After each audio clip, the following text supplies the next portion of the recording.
Yes, hello everyone, Falter Ashkity Cúilín Media. Welcome back for another weekend review show. And if it is your first time joining us, it is a very, very good week to join us. We've got three happy men here in the studio. Dublin obviously beating Kilkenny in the Leinster Championship. Liam, that makes you quite a happy man as well. Awfully out of the Leinster Championship, along with Dublin and Galway, who are in the Leinster final in a couple of weeks' time.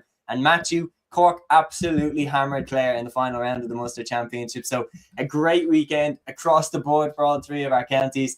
And now it's time to break down all of the action. We had unbelievable action from across all four codes. We had in hurling, of course, the final round, the finale of action in the Munster and Leinster Hurling Championships. Dublin, Galway, as I said, in the Leinster final, and Offaly also through, while down in Munster, Cork and Limerick were confirmed then for the Munster final, and Clare also are getting out of the Munster Championship, even though they had that horrific defeat to Cork, which we'll come to in just a moment. In Gaelic football, we had unbelievable action, of course. Standing out, Offaly beating Down in the Tailteann Cup. Again, another reason for Liam to be smiling, along with Arsenal, of course, winning the Premier League. It's been quite a weekend for you, Liam. I'll go to you first. How are we feeling? Oh, it's all worked out. Life is great. I suppose, first of all, look, before I do start, I want to send on my condolences to my grandmother who lost her brother Carthage yesterday. So tough weekend for them, but I got to watch the match with them today, the Offaly match, and it was special to watch it with them. So rest in peace to Carthage, 92nd year, great man. So, but yeah, not gonna lie, I'm only recovering after crying watching Martin Odegaard lift the Premier League title, and I was crying earlier watching us watching Dublin beat Kilkenny and us beat Kildare. It's 6 years ago, lads, Offaly were in Christie Ring and Arsenal were 15th in the Premier League, and now 6 years later, I couldn't honestly be happier. On top of the footballers winning yesterday after the season that they've had, it's been a remarkable sort of weekend. I've got to really enjoy it, and I'm looking forward to breaking it all down. It's going to be a good episode, like you said. Absolutely. Well, it is the three of us. Aaron is probably out on the beer right now. We don't know where you could be, but if you're around Dublin at about 9 p.m, you might see Aaron wandering out of a pub somewhere. I've decided to join the lads. I was out on the beer last night, so I'm not going to do it to myself on back-to-back nights. But yeah, on top of that, I mentioned the hurling and football action. We also had the provincial LGFA finals for the Ulster and Munster championships as well. 2 1-point wins in very, very tight contests. And the Camogie Championship as well. We saw action from Group 2's round 1 involving Kilkenny, Limerick, Dublin and Clare. So we have a ton to get into. Matthew, what stood out for you? Well, to be fair, it was yesterday's action. You talk about Cork beating Clare. It was pretty much a nothing game in terms of the hurling, in terms of the All-Ireland spectrum. But yesterday, with the footballers beating Meath, it was just a brilliant day out in Parky Rin, nearly Pat House. And for them to get over the line, being so far down at half-time, 8 points down, and then to put in that masterclass in the second half, which is quite unusual for a Cork football team. It was just brilliant to see. And absolutely thrilled about that yesterday. And more so as well, thrilled about Offaly getting out of Leinster today as well. And obviously, with us winning, look, it's another win, but we're in the Munster final now against Limerick in 2 weeks, which should be a good encounter. But yeah, good weekend overall for all our teams, and yeah, delighted. Absolutely. So, and before we dive in to the full weekend review show, I want to give a massive shout out as well to ATAK Sports, to our Championship 2026 coverage partners. And to you, the viewers, we have a healthy number watching. We appreciate all of you being here with us on Sunday evening. If you are new to the show, how we run things, get involved in the live chat. Let us know your personal highlights of the weekend action. Big shout out to Peter Griffin, Ryan Gallagher, leading the charge in the live chat as always. And yeah, lads, it is time to dive in. And for me, there is only one place to start. The Leinster Senior Hurling Championship Round 5. Dublin finally beating Kilkenny. 126 to Dublin, 22 points to Kilkenny. And unbelievably, that means that Kilkenny are out of the Leinster Championship. Dublin finally put the Kilkenny hoodoo to bed. We beat them for the first time since 2013. And with that, Kilkenny are out of the championship. And with Offaly doing their job against Kildare, Offaly take third place. Sensational stuff in the final round of Leinster this year. Liam, I'll go to you. What do you make of this one? Because you were watching as an honorary Dub. Yeah, I'll have to fetch out a Dublin jersey now in the next couple of days. But yeah, look, I had the feeling Dublin would win this game from when we did the preview episode. But even after we drew with them, I just said, listen, Dublin have an unbelievable opportunity here to go and beat Kilkenny. Like, it's amazing to think that it's only the second time you've won against them since the Second World War. Like, that's absolutely remarkable in itself. But like, Dublin, if there was ever going to be a time to beat Kilkenny, it was today, to be honest with you. Like, Kilkenny are just not the team that they used to be.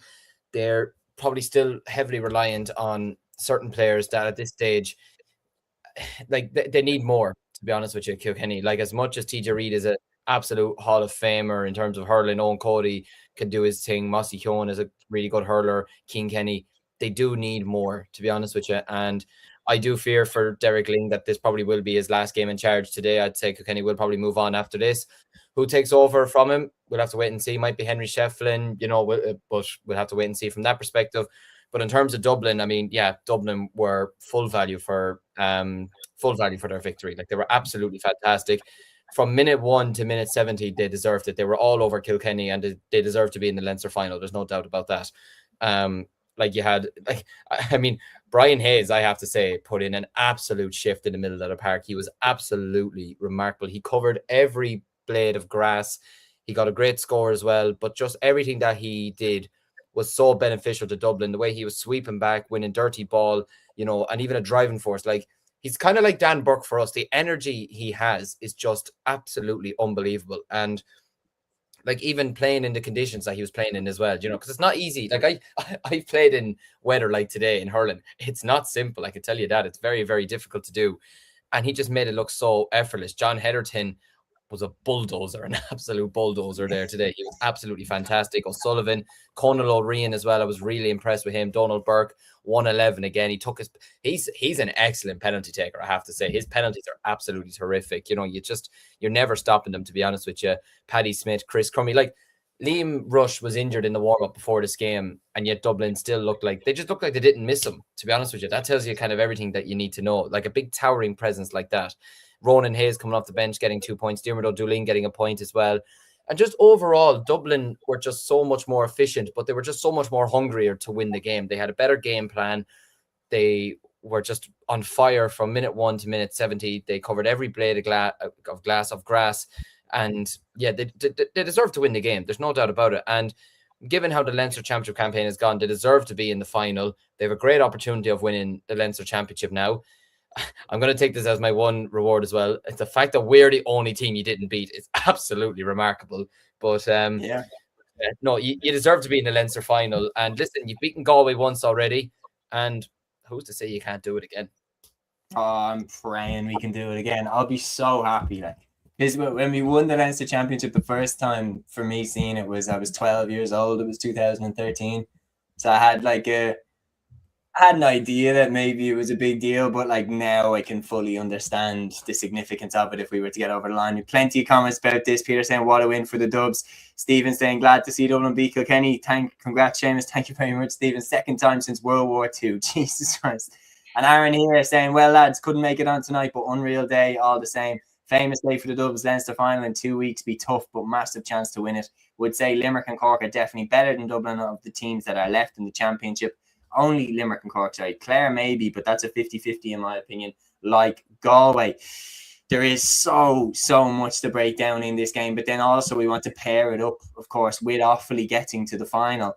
It is unbelievable, the amount of different angles you can take. Peter saying Ling over and out. Brian Dowling is apparently leaving Kildare if he goes next Kilkenny manager. And we'll come on and we'll discuss that. We have a little bit of an interesting view. Aaron, you might necessarily not be on the live show with us, but in case you didn't catch it, this is the full-time whistle from Parnell Park and Aaron's live reaction.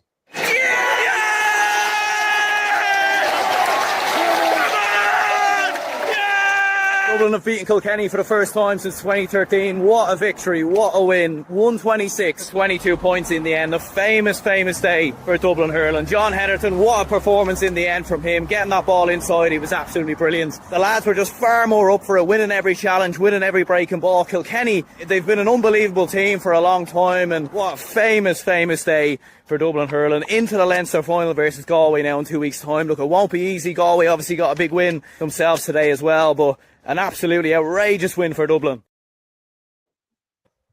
Big shout out to Aaron there providing that. Matthew, What do you make of all of this? Yep, super win for Dublin. And to be fair, like even at half time, like it was an interesting kind of figure. You had 27 shots overall against Galway in their last win, obviously. 26 shots in the first half. 45 shots overall. You were much improved today, I have to say. I didn't expect this Dublin performance. And early on in the game, when Dublin were missing all those chances, and Kilkenny had Owen Cody on form, they had TJ Reid on form. I think there was a point where they had 8 out of 10 shot conversion rate. And I was thinking at that point, Kilkenny are on this. They're not going to lie down. This is the Kilkenny team that is on a mission. But as the game went on, weirdly enough, Dublin just looked more energetic than Kilkenny. Kilkenny just looked devoid of ideas in that second half. Dublin, every time they put the ball up, John Henderson was talking the ball to the sky. Donald Burke, brilliant take for the penalty. And even at the end, Kilkenny were absolutely panicking. They got a few nice scores like Owen Cody, but then Owen Cody, while he was doing well early on in the game, he took some wild shots. Paddy Deegan did in stages of the game as well. And it was just un-Kilkenny-like, and this has been probably the main story throughout the whole season from a Kilkenny perspective. It hasn't been good enough really from their standpoint, but what a victory for Dublin. Not just to win the game and to keep Offaly, the good old faithful county in the championship, but also to get the hoodoo over in Kilkenny. It's just a brilliant result overall from a Dublin point of view, and yeah, it's an absolutely brilliant day, and to do it without not just Liam Rush, but also Owen O'Donnell in the back line. When Owen O'Donnell and Liam Rush were out, I was thinking, oh God, this doesn't look good. And Kilkenny were shooting the lights out earlier on, but Dublin stuck in it, and they looked sharper than Kilkenny. And look, I've seen firsthand the influence on teams that Neil O'Callaghan does have, because obviously I was part of the Sarsfields team doing stats for them when Nafina beat them in the All-Ireland final. And what I could say for that Nafina team, they were absolutely energetic from the word go. And when Neil O'Callaghan was announced as Dublin manager, I was thinking, okay, Dublin have a bit to go in terms of their development, but they have a serious guy at the helm now. And that game against Limerick last year, and the game today, to be fair, probably had repeated kind of characteristics from that Nafina team, which is the biggest compliment I could give to that Dublin side. And they look absolutely brilliant at this present moment as well. Yeah, it's a brilliant result for them, and they're well capable of winning Leinster, especially given Galway's form over the last few weeks. It's been very concerning from them, but Dublin are well capable of winning the Leinster Championship this year if they keep up that sense of performance, because I think, honestly, that was their best performance of the year. And if that's the best performance of the year, that's a good sign going into the championship. That means you're peaking early, and that is a very good sign for the boys in blue. Absolutely. Brendan here saying, I won't lie, I thought 4 points at halftime wasn't going to be enough for Dublin, but the passion from 1 to 15 for Dublin drove them over the line. And that's the key thing, is like, as a Dublin fan, as someone who's probably more interested, I'd say, in the hurling side of things, to be honest, I have more passion for the Dublin hurling team, just about. I'm very passionate about the footballers, obviously, but with the hurlers, it is that kind of underdog mentality almost. And I love when we get a scalp and stuff like that. But Kilkenny was always that team that we just, come hell or high water, we just couldn't beat them. And we lost to them from 2013 to 2026. We lost to Kilkenny in every way that you can lose to a team. We lost to them by a point. We got hammered by them. We had a huge lead and then blew it. We let them build up a huge lead and then pulled them back to 1 point and then couldn't get the equaliser in 2020. We lost to them in every way that you could. The one that hurt the most was 2018, Liam Blanchfield batting that goal. I hated my life that day. I literally was like, you made me believe that we were finally going to beat them. But that is what was weird about Brendan, is well, when Brendan said there about that he wasn't convinced that it was going to be enough and everything like that. Kilkenny got a few scores before half time to narrow the gap down to 4. And I was thinking, oh, like they're just going to hang in this game. And if they get a break like they did that time with Liam Blanchfield in 2018 when he got the goal, if they can get something in the second half early doors, it might be the same old story. But in the second half, I have to be honest, I never thought that we weren't going to win the game in the second half. I was so confident in our lads. Our defence was absolutely fantastic, even without Owen O'Donnell and Liam Rush. And then that score from Ronan Hayes at the end, oh my God, the skill to spin out and then flick it up over the bar. the icing on the cake. And it's a sensational win for Dublin. Neil O'Callaghan has done an unbelievable job. He's only 2 years into it. We've already beaten Limerick and now qualified for a Leinster final. And we have a great chance of winning this. Like, we really, really do. We've beaten Galway in their own patch. Do not write us off beating them again in Croke Park. And you have to remember, the last time we won Leinster, who did we beat in the final? Galway. And at the very beginning of the year, I was saying in the hurling championship preview, I don't know if you remember this, I was saying that if we get Galway in a final, I'll back us to win it, because Galway do not have the same hold over us that Kilkenny do. And if we are fresh off beating Kilkenny in this Leinster round 5, our confidence is going to be through the roof. Our confidence is going to be through the roof. I have to be careful in not getting too carried away, because last year when we got that win, all of a sudden we're going to get to an All-Ireland final, and then Cork absolutely snuffed that out. But you cannot lie that it's the win that indicates that we are going in the right direction, without question. And yeah, I'm proud of the lads, because it was one that we highlighted that we could win, but you still have to get over the line and get the job done. And the lads were absolutely fantastic. John Heatherton, sensational. Brian Hayes, absolutely unbelievable. There's warriors all over that pitch. I was really impressed with John Bellew as well, how well he came in. Eddie Gibbons did very well as well under pressure from a few high balls. Just all over the field. Absolutely thrilled with this win. We have a huge chance to win Leinster. It's going to be a tight game against Galway. I know we beat them in their own patch, but they are well capable of winning that final also. But I would be over the moon if we can get this done. It's a huge opportunity for us to win Leinster. But yeah, so time now to look at the other games. Liam, take it away. Kildare, 15 points. Offaly, 129 in Newbridge. And while you're at it, discuss. Initially, Wexford giving Galway a bit of a scare in Wexford Park, but Galway came back to win 231 to 320 to confirm their place in the Leinster final. But for a second, it was looking like maybe, just maybe, Offaly might sneak their way into a Leinster final. I think a lot of things would have had to happen for us to get to a Leinster final today, to be honest with you. I think we'd have needed more willpower from God, to be honest with you, I think, but just given the points difference and everything. But do you know what? I wasn't concerned about that. I just said, listen, we get our job done, and please God, Dublin get their job done against Kilkenny. And yeah, like, I'll be honest with you, like the last 15, 20 minutes of our game, I was kind of mainly, I had everyone around me watching Offaly going, this happened. I'm going, yeah. What's going on in Dublin? Like, I was just watching the Dublin Kilkenny game so intensely to see what was going on. But you could hear even the Offaly crowd on the pitch after the game and in the stands all shouting, yes!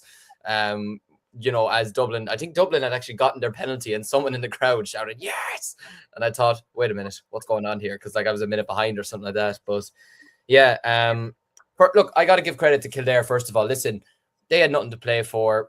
They're going back down to the Joe McDonagh. It's unfortunate for them. Look, discussion for another day. Because for me, they are a Leinster championship team. There's no doubt about it. And the players that they have at their disposal are players that if they went to other counties, they wouldn't look out of place in them. You know, your Morris Curtins, Jack Sheridans, you know, Qualters. But the Borans, I have to say, in the first half were absolutely, the three Borans were absolutely sensational in the first half. And they're players that deserve to be playing at the highest level.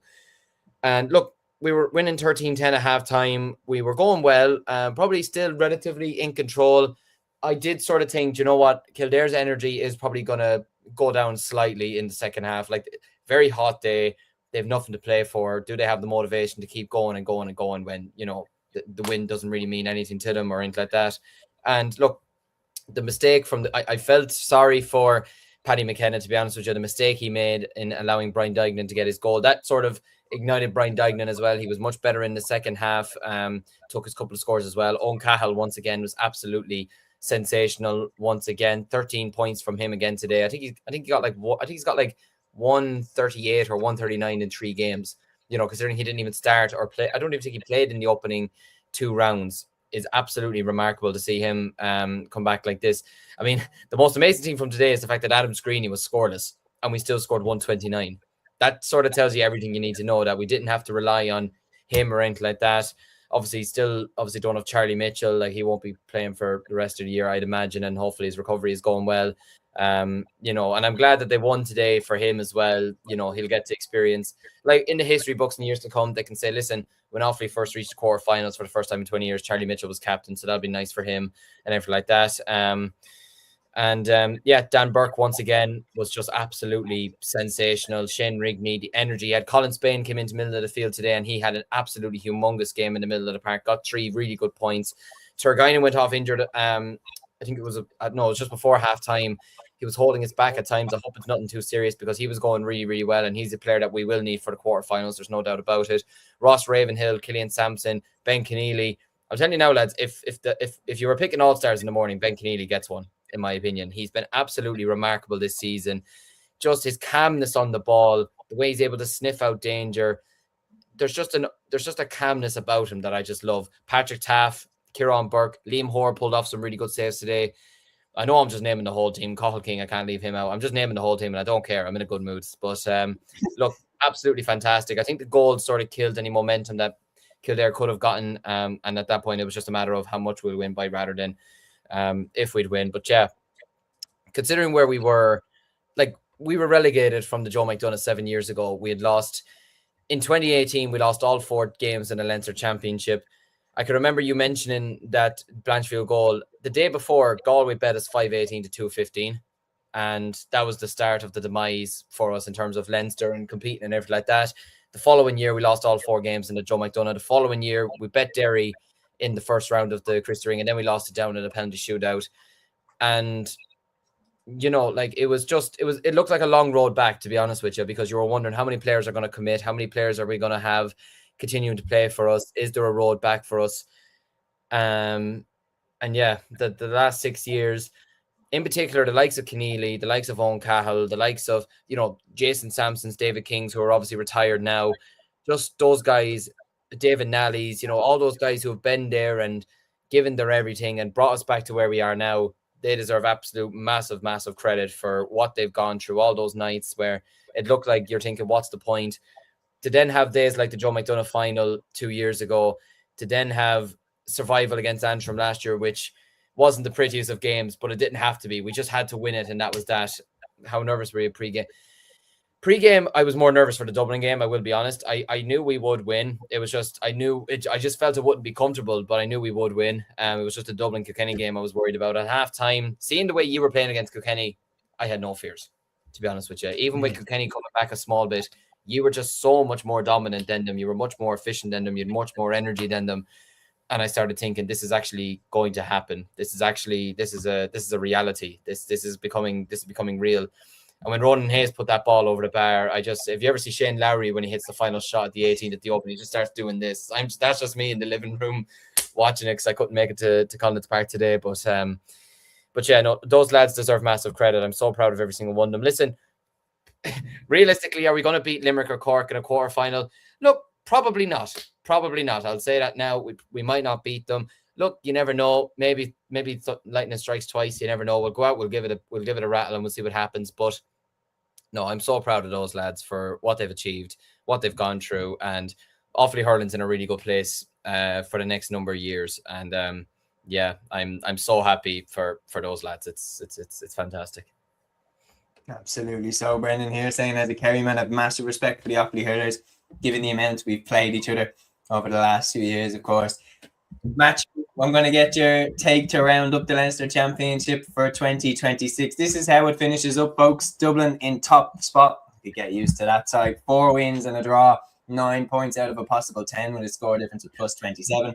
Galway with 4 wins and 1 loss, of course, to Dublin, and a score difference of plus 39. Offaly then in 3rd place with 2 wins, 2 draws and 1 defeat and a score difference of plus 12. Kilkenny out of the championship with 2 wins, 1 draw and 2 losses and a score difference of plus 18.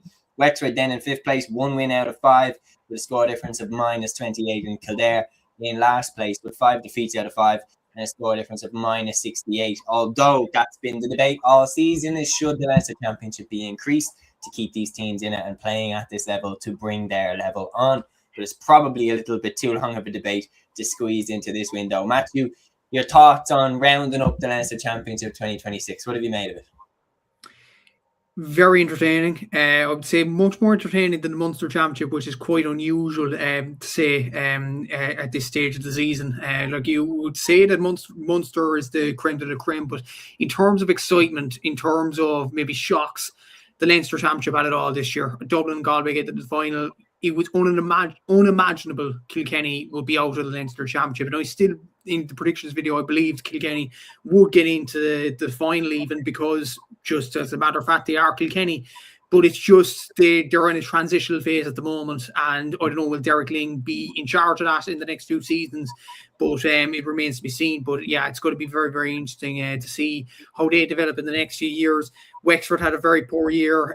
Galway, very underwhelming towards the very end. They nearly got caught in the hot by a poor Wexford team today, so that is concerning for them going to the Leinster final. Absolutely delighted for Offaly. Even before meeting Liam and doing Gaelic Statsman and stuff like that, interacting with other Offaly people or whatever, I still respected Offaly as a county simply because of the stories that I've heard from the 90s and all that as well. I'm not sure does Liam remember this, because Offaly actually got beat this day in 2013, but against Kilkenny, Offaly scored 4 goals. I think Joe Burton 26 points, yeah.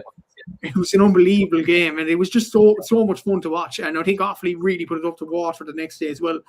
And it was just a shame that they went down to the Joe McDonagh, the Christie Ring, and I was just praying that they'd go back up again, because it's just traditional hurling county. And to see the success of the under-20s and now translated to seniors, it was brilliant. And just the interview, I caught a glance with the GA Plus coverage of the Offaly game today, obviously after the Dublin game, and Adam Screeney went over to do an interview or whatever, and he was saying that a lot of people were saying that the Kildare Offaly game was a relegation playoff for many people. But I'm not sure what Adam actually said, but it was maybe around the lines of we shut the people up now today to get into the Leinster top 3. But yeah, it was just brilliant. It was a brilliant campaign for Offaly, for Dublin as well, to get into the Leinster final. For Kildare too, to get that exposure in the Leinster Championship. I know it really ended badly for them, but that's again another discussion that should be for another podcast in many ways. The Leinster Championship should be increased. But yeah, overall, what a championship this season in Leinster, and it definitely toppled the Munster Championship this season. Absolutely. So it was an absolutely sensational campaign, and it finishes with Dublin and Galway in the Leinster final, which will be played, of course, after the Joe McDonagh Cup final on the 6th of June. As a double header, it's going to be absolutely brilliant, and we hope to be there as well. Obviously, of course, we were there for the Leinster football final. Aaron was there today for the Dublin Kilkenny. Liam, you were there. Got a lovely interview with Keith O'Neill and Cúilín on the map, lads. And now it's time to move off the Leinster Hurling Championship and down to the Munster Championship. And I'm actually going to pair these games together, because 2 one-sided beatdowns. And I really didn't see this coming at the start of the year, that in round 5, Cork would hammer Clare by 16 points in Páirc Uí Chaoimh, 130 to 114. And Limerick would hammer Tipperary 527 to 25 points in the Gaelic grounds. Matthew, I really wasn't expecting a one-sided game in either of these, to be honest. I know the Tipperary were out, but I thought, go out on your shield, go down swinging. Not the way that it went. And Clare, I watched the Cork-Clare game from start to finish, and I couldn't believe how lackluster Clare were, especially in the second half. I was like, lads, it genuinely looked to me like they realised that they weren't going to win, and they just checked out. It probably epitomises the game when you look at this, when you look and see that the Super Value signage on the seats in the North Stand was visible at the very end. Everybody started to leave. Everybody wanted to beat the traffic. And look, from a Cork perspective, it's a win. It's a brilliant win to get. Not the most idealistic in playing down the hype, I would say, but look, it's a win. 16 points, you can't complain. Beating Clare by that much is always nice, considering we had a poor record against Clare before today. Hadn't beaten them since 2021 in the championship. Hadn't beat them in the Munster Hurling Championship since 2018. We had a horrendous record against Clare, so to put that to bed was very, very nice. Look, the performances from most of our forwards, well, all our forwards actually scored, but what was a telling stat in this game? Clare had 5 different scorers only, and 1 of their starting 6 forwards scored on Shane O'Donnell. That is really, really poor from a Clare perspective. And it is very concerning going to the All-Ireland quarter-final against either Dublin or Galway, who are going to gain confidence probably from the Leinster final or whatever. Especially, I wouldn't be worried if it's Galway because they're form or whatever, but if Dublin play Clare in the quarter-final, judged by that performance today, Dublin would beat Clare. There's no doubts about it. That was just and no-show from Clare. And that's 2 no-shows now against Limerick and Cork.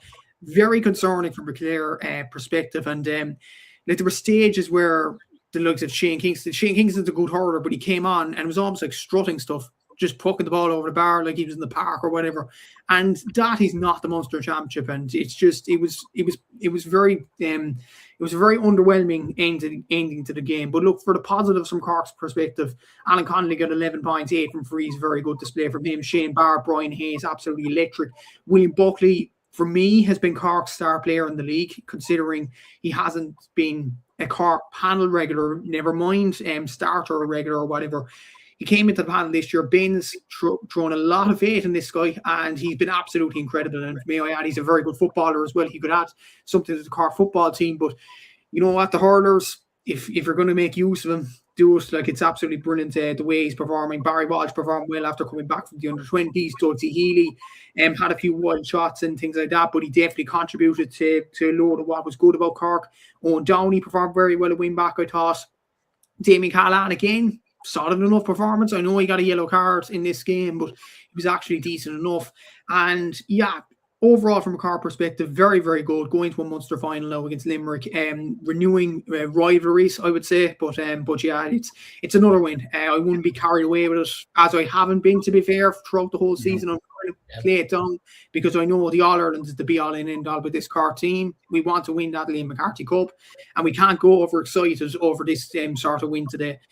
As for Clare, was just, as I said, very, very poor. And even towards the end, like, there was stray challenges, very uncharacteristic challenges, and a bit of frustration. Like, Tony Kelly got booked. I think John Conlon got booked towards the end of it as well. And it was just like they were throwing in hurleys for the sake of it. And it was just like, why are you doing this? You're risking suspension. If one challenge goes awry, you're out of the All-Ireland quarter-final because of a straight red card. It was just puzzling what Clare were doing. And look, Shane Meehan added something coming on, but it was too little too late for them. And yeah, very poor display from a Clare perspective. And hopefully, from their point of view, that they'll do well in the All-Ireland quarter-finals. As for the Limerick and Tip game, obviously I didn't watch any of it because it wasn't televised. But look at the scores. Aidan O'Connor, again, brilliant display with 2-7. Dermot Burns won 3. Aaron Gallan got 2 goals as well. And a litany of Limerick scores in this game. So very positive from their perspective. But from Tipperary's point of view, I seen just before we went on air Liam Call's interview. I think it was with the Examiner doing the video there. And he was asked, I'm not sure what the answer was, but he was asked about them playing more experienced players rather than the younger brigade. And I think that was something to do with that, maybe, was the likes of Noel McGrath, might call it a day at the end of this campaign. Ronan Maher, I don't know what the situation is with him. Possibly a few of them Tipperary lads might have seen the last of their championship experience. And it's quite sad to see, obviously, but yeah, it's a time to say goodbye for them. And they finished bottom of the Munster Championship group, I think, judging by scoring difference. So for the All-Ireland champions to do that, that's concerning. Clare didn't even do that last year. Clare finished second bottom. They didn't finish bottom. So yeah, from a Tipperary point of view, not a good campaign at all. They went out of the championship, as they have played in the championship throughout the whole season, terribly, to be quite honest. But Cork against Limerick in the final, something to look forward to in 2 weeks' time. And yeah, hopefully this is decided within 70 minutes this time and not a penalty shootout. Yeah. So Peter here with the question for us. And Peter, obviously one of the most loyal fans of the show. Peter, we value your opinion a lot. Peter saying, lads, at some stage, could you do a special pod discussion on the structures and relegation? I'd be up for that, lads. I'd be up for a discussion on what we think in terms of how the Leinster Championship will be structured. So yeah, we will take care of that, Peter. We'll announce it. We'll keep it in track over the next while, and we'll find a slot. But yeah, it's time to discuss now. Here we go. It was the first time hearing Boys in Blue. Rothman was great as a neutral double taking Leinster. Now, this is how the Munster Championship finishes, folks. Cork top with 4 wins out of 4. Limerick in second place with 3 wins out of 4. Of course, the only defeat was to Cork. But my main thing when you look at this, look at that score difference for both Cork and Limerick. Cork plus 26, Limerick plus 39. And then you look minus 14 for Clare, minus 19 for Waterford, and minus 32 for Tipperary. The fact that Clare have a minus 14 score difference when they've won 2 out of their 4 games as well, tells you how off the pace they were when it comes to the Munster Championship this season, and when it comes to the clashes against the big two. Like, you can't change my mind on this. The Munster Championship this year was not as competitive and not really as entertaining as the Leinster Championship. Cork and Limerick are so far ahead of everyone else now. And I think they're by far the two best teams in the country right now, Cork and Limerick. But when you're looking at that, Clare have a score difference of -14, and they're in third place with 2 wins out of 4. Limerick have a score difference of +39. And then you look at Cork's one. Cork have a score difference of +26. Like, in this isn't actually that tight anymore. Cork and Limerick are by far the dominant two in the Munster Hurling Championship. Cork have only failed once to get out of the round robin since it started in 2018. And Limerick have never failed to get out of the round robin. They have a stranglehold over the province. Then you look at the Leinster Championship, Kilkenny eliminated from the competition, Offaly making huge strides, Galway getting better, Dublin making huge strides. It was much more competitive. Munster definitely have the top two. No question. Munster definitely have the best two sides in the country right now, as far as I'm concerned. But when you're looking at the stats, how Waterford still haven't got out of the Munster Championship, Tipperary failing completely to defend their All-Ireland crown, is it in any way concerning for the level of competition, Liam, like that we're seeing almost now Cork and Limerick establish firm dominance? It's a small bit concerning. It's also in a line with what I've been seeing all week in terms of the Waterford. It's going to sound ridiculous, but the Waterford pity party that I've seen a lot over the last week, to be honest with you, because the whole thing of like, oh, if Waterford were in the Leinster Championship, they'd walk it and this, that, whatever.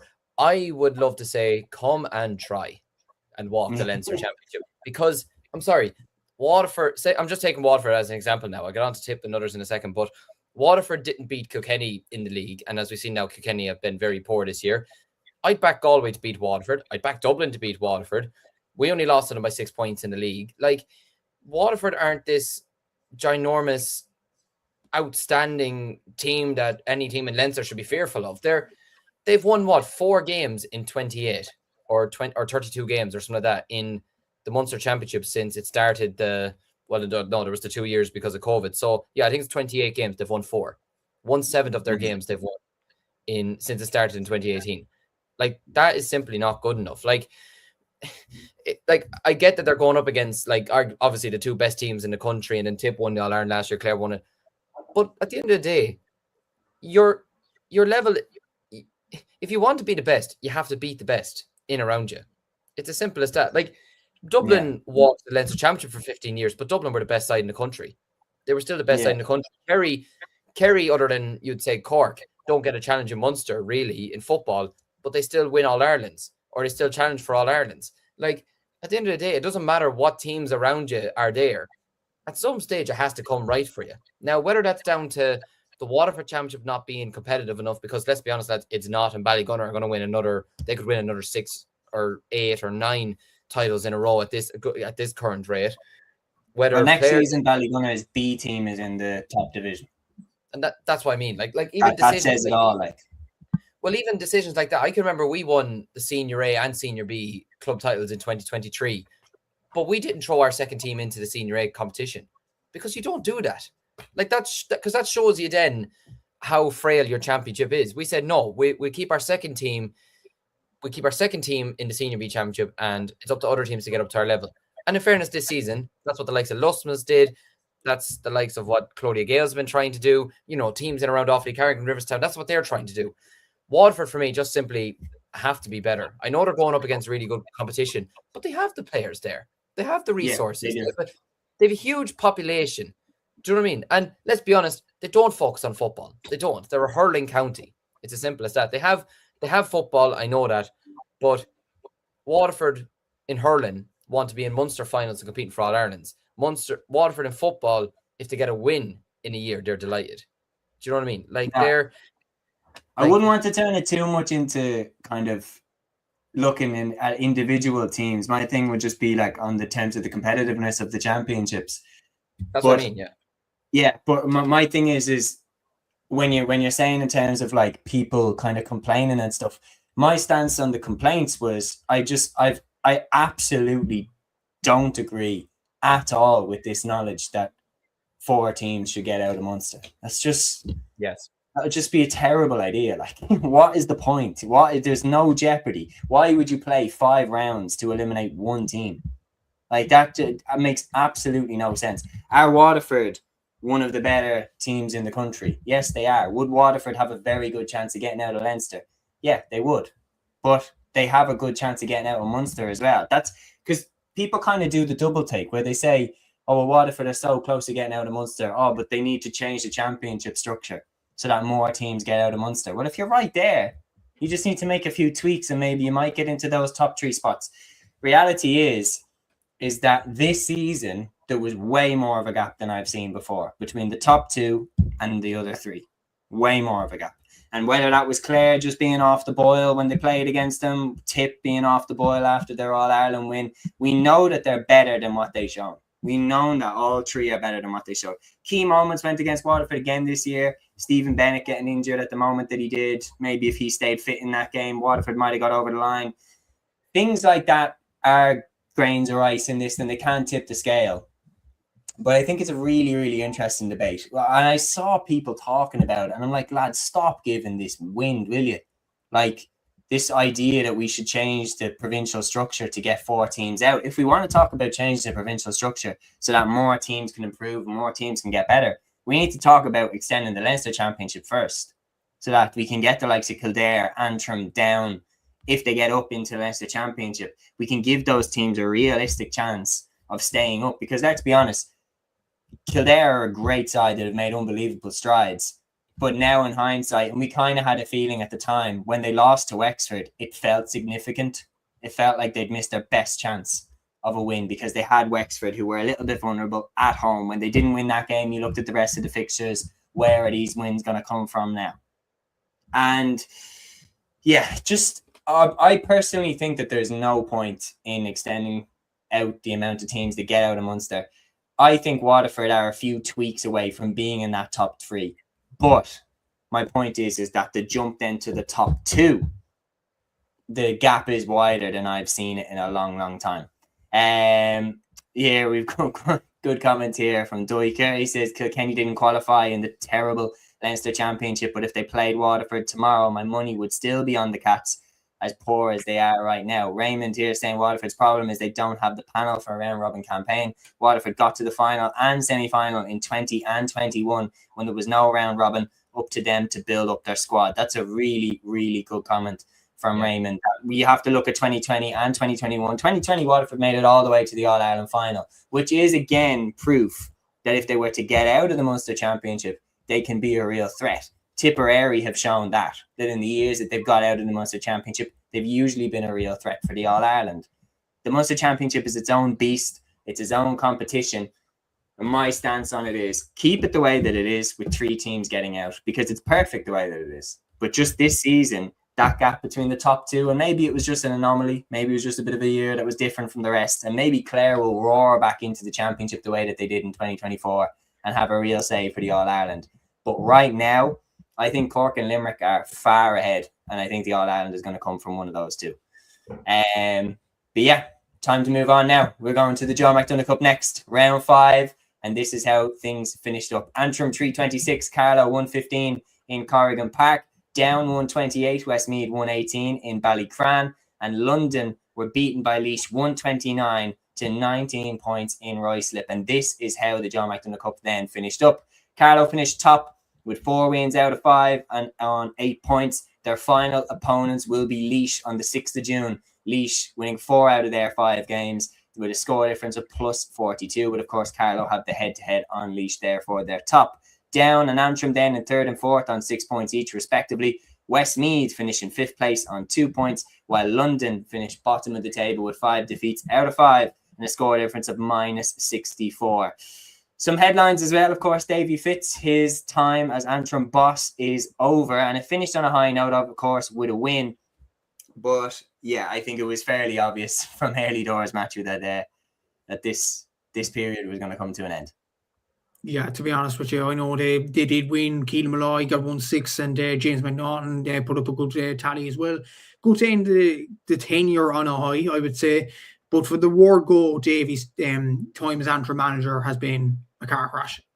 It has been a failed tenure in many ways. I've seen some images actually. If Derek Lean does leave, Kilkenny should go for Davy. I'm just like, no, don't. Please do.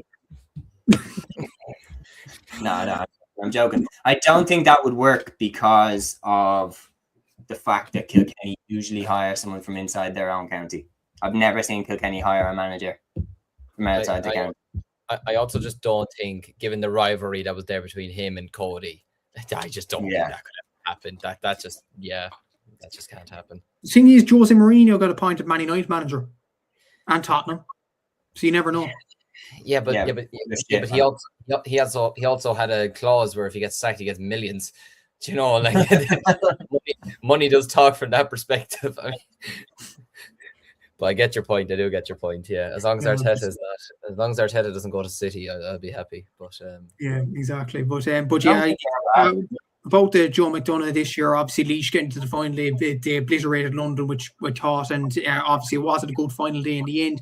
Laois and Carlow should be a very interesting final, considering Carlow went goal crazy in the original game between the counties. So yeah, it should be an interesting game, considering Laois lost the final last year. They'll be desperate to get back up on the horse. Carlow were lucky not to reach the final last year, obviously with that James Duggan goal last year in that game in Nitwatch Cullen Park. So yeah, it'll be an interesting game between the two counties. Both are rivals at this stage as well. So yeah, it should be an interesting game. But it is a shame that obviously going into the Leinster Championship, whoever does win the Joe McDonagh, with Offaly improving, of course, and Wexford's obviously there as well, it does look like they'll be going straight back down again, which is a shame. Yeah, no, it's a shame because they were making great progress. But yeah, I think over the course of the John McDonagh this year, it's been great to see, especially the likes of Down making great progress. And like there's savage work going on in Moran County. But yeah, I think it's hard to argue Carlow and Laois have been by far the best teams in the competition. And now a final between both sides who are very, very experienced in this competition. Like Carlow, it must be Carlow or Laois to have the most John McDonagh titles, lads. Carlow won it in 20. Antrim, maybe. Antrim had the most. No, Carlow won it in 2018. Laois won it in 2019. Antrim 2020. Westmeath 2021. Antrim 2022. Carlow 20. Oh, Carlow had the joint most. Oh, fuck it, they bet us, didn't they? 2020. Jesus, that's most holders. Antrim and Carlow both have 2. That's after ruining my day. Carlow bidding in this one. Carlow are bidding in this one to become the outright team with the most John McDonagh Cups, which is an incredible achievement. And it shows the amount of progress that has been made in that county hurling wise. David McGilligan says Donegal for Sam this year. We're going to come to that very, very soon. Like I says, even as a Wexford fan, I can feel for Kildare right now. They have a brighter future than Wexford, so it's sad to see them going back down to the Joe McDonagh Cup. Brennan says, to be fair, if any GA manager was going to have the clause for millions, it would be Davy. But I think, look, fair play in terms of taking the Antrim job, because it was always going to be a tricky one with the distance and everything like that. And then, like, how hard that can be on the body. I know for myself, I took a job over in Galway, and I was driving over and back every day when I was working for TG Car. And the driving over and back, it takes its toll on you. It's a tough job. So fair play to him for taking on the challenge. And it'll be interesting to see where he goes, because he did dabble in a bit of punditry and stuff like that. And I could see him being a very entertaining pundit. But who knows where Davy will go. But the one thing is, with the Davy show, it will always be entertaining. But yeah, Carlow and Laois in the final, London relegated. That is the John McDonagh Cup 2026. And now the 6th of June will decide the winners. Moving then to the Nicky Rackard Cup semi-final. There was headlines made here by New York. New York 4-18, Mayo 1-18. Unbelievable win for New York. 4-18 to 1-18. They beat Mayo. AJ Willis with a hat trick and a goal and 8 from Thomas Douglas. New York are at it again, lads. They won the Laurie Mark Cup last year when they came in out of nowhere at the semi-final stage, and beating Mayo by 9 points in the semi-final. Now you'd be a brave man to back against them in the final. It's it's if you're Mayo right now, you must be sick. I will say that. Like, you've gone through the entire season, you've worked your nuts off to get to this stage, and then you get beat by a team who gets thrown in at the semi-final stages, which, look, I suppose understandable considering it is a team that's on another, like, what's it called again? It's on another continent. You know, it does make sense. But look, fair play to New York. It is a great win for them. Like you mentioned there, AJ Willis getting 3-3, Thomas Douglas getting 1-9, Connor Hammersley getting 3 points. Like, it's a great. Bill Maher at centre back. I don't think that's the same Bill Maher who has the talk show, but then again, you never know. But you know, it could be. You never know. Maybe Jimmy Fallon will be starting for them next year. We'll see, or maybe he might be playing for the footballers in a few weeks' time. But yeah, it's. I don't know what to make of this. Like, I still don't know what to make of them coming in at such a late stage. It is understandable, but like, it also, like, if you are Mayo, if you're a Cavan, or if you're a Sligo in another competition, if you're thinking to yourself, we're being beaten by a team who gets to play one game, they get to prepare. They probably have lads coming in from Galway's or Kilkenny's who, you know, might just be over there for travel or something like that. I don't know. It's a great win for New York. Obviously, it's great for them, obviously, of course, and we want to have as many teams there as possible. But yeah, I don't know. I don't know how I feel about it. Is there not an advantage? Like, they're playing together all year. New York are coming in cold, you could argue, almost.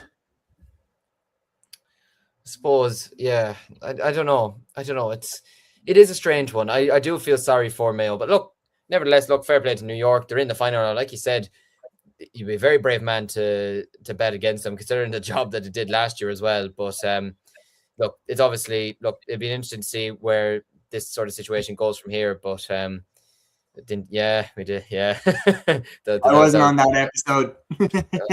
I probably would have picked now. Yeah, I'll fold under zero pressure. But yeah, savage stuff, and you'd be a brave man to pick against New York. Moving on, then we had action from round 1 of Group 2 in the All-Ireland Camogie Championships, and we saw Clare beating Dublin by 2 goals and 16 points to 3 goals and 10 in Porty-Sogue, while Kilkenny beat Limerick by 3 goals and 19 points to 1 goal and 11. So the Cat and the Banner up and running now in the All-Ireland Camogie Championship of 2026. 2 wins for the home teams. Matthew, either of these, stick out to you? Yeah, it was probably expected wins on both occasions, considering Clare did get the job done in the Division 1B final against Dublin. Lorna McNamara, again, superb, 2 goals and 7 points. Roisin Bakley and Ziad Spillane really helped in the full forward line as well for Clare, so good result for them. Expected for Kilkenny, really, against Limerick. You could argue Kilkenny shouldn't be in Group 2, this group where they're trying to make the breakthrough. Kilkenny are one of the big 3 in this. So Sarah Barco really impressed with 1-2. Aoife Prendergast got 2-8 as well. Laura Green and Emma Short all did well as well. So you'd imagine Kilkenny will top the group. It's a question of who will come second. And with Offaly beating Wexford last weekend in the first round as well, that makes a very, very interesting way to round 2. You look at Clare there. Limerick might raise a gallop a small, but Dublin are no easy pushovers either. Wexford or Leinster champions. Offaly got their first win of the campaign. So I'd imagine Kilkenny will top the group, but it's a question mark who will come second, and it's going to be very interesting to see. Absolutely. So Peter here saying good win for the Cats, still without Katie Power. We're going to move on now as well. There was action in the All-Ireland Intermediate Camogie Championship round 1. The results in from that one: Kerry beat down by 10 points to 1-6. Antrim beat Derry by 3-15 to 8 points, and that was in Group 1. Group 2's round 1 then in the Intermediate Championship saw Laois beat Carlow by 3-15 to 2-9, and Westmeath beat Meath by 4-13 to 1 goal and 12. And then in round 1 of the All-Ireland Junior Camogie Championship, Louth beat Mayo away from home 4-8 to 1-8, and Monaghan beat Donegal by 5 goals and 14 points to 3 goals and 6 points. So we've talked hurling, we've talked camogie, and now it's time to talk Gaelic football. And all eyes were on Fitzgerald Stadium this weekend for the repeat of Kerry versus Donegal. And safe to say, lads, in terms of talking points, it did not disappoint at all. Kerry defeated by Donegal again now. That's back-to-back wins for Donegal in the league final and, of course, round 1 of the All-Ireland Senior Football Championship group stages. Donegal 220, Kerry 16 points in Fitzgerald Stadium. Donegal go down to Fitzgerald Stadium and beat the Kingdom And there is so much to talk about this. We had, of course, the scuffle, the talking point around the red card from Micheál Burns. Jim McGuinness, will he face a ban? His interview after was very, very interesting just to see his stance on it. Then, of course, David Clifford, was he targeted? Was Michael Murphy targeted? I've seen a lot of people saying different things on social media. Plenty of things to talk about from this game. Matthew, where do you start? It's a good question, Seamus. It was an entertaining game. Obviously, I was on the way to Cork and Meath, so I was watching this on the way up to Parky Rin, and very interesting first half. The scuffle at half time was nuts, I would say. Between David Clifford, obviously, it was a bit of a crude challenge, and obviously, he's challenged earlier in the first half. A lot of people like David Clifford. He's a fantastic footballer. Absolutely. He's, without doubt, in my opinion, he is the GOAT. I think he's absolutely sensational. He's a brilliant footballer and all that.